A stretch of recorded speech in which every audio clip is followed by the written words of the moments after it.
Арбаңыздар ардактуу спорт сүйүүчүлөрү, футбол көрмандары, сиздер менен Ош шаарынын жана Ош облусунун футзал боюнча 16-ачык чемпионатынын жарым финал оюндарына чаккан саресеп салабыз. Видеону өткөрүп жибербеңиз. Жогорку лиганын жарым финал оюндарында 4 мыкты командалар оюн көрсөтүп жаткан кези алар 3-7 Агростайл Жапалакка каршы ойнойт. Ал эми Кызыл Кыя командасы Большевик менен тең тайлашып чыгууга аракет кылат.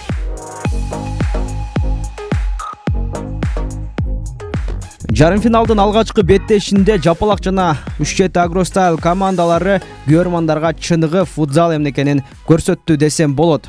Себеби биринин артынан бири гол жаратып олтуруп, эсеп сандары 6-4кө чейин жетти. Эсеп сандар кимдин пайдасында деп турасызбы? Анда эмесе голдорго көп болуңуз.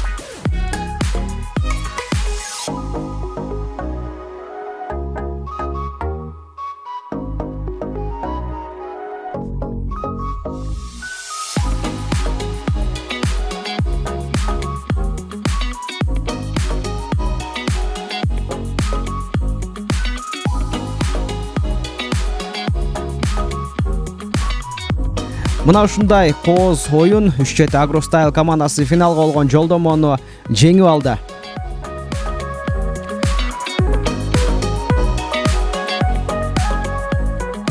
Жарым финалдын экинчи оюну алыскы Кызыл Кыя жана Кара суунун Большевик командалары ортосунда өттү. Эсеп сандарында Большевик командасы 3 гол эсеп айырмачылыгы менен атаандашын жеңди.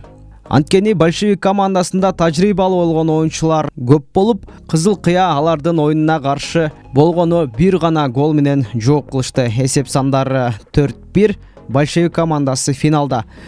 Демек, финалда Большевик менен 3-7 Агростайлдын оюнун көрөбүз. Ал эми 3-чү орун үчүн оюн өткөрүүчү Жапалак менен Кызыл Кыя командалары оюн талашына түшөт.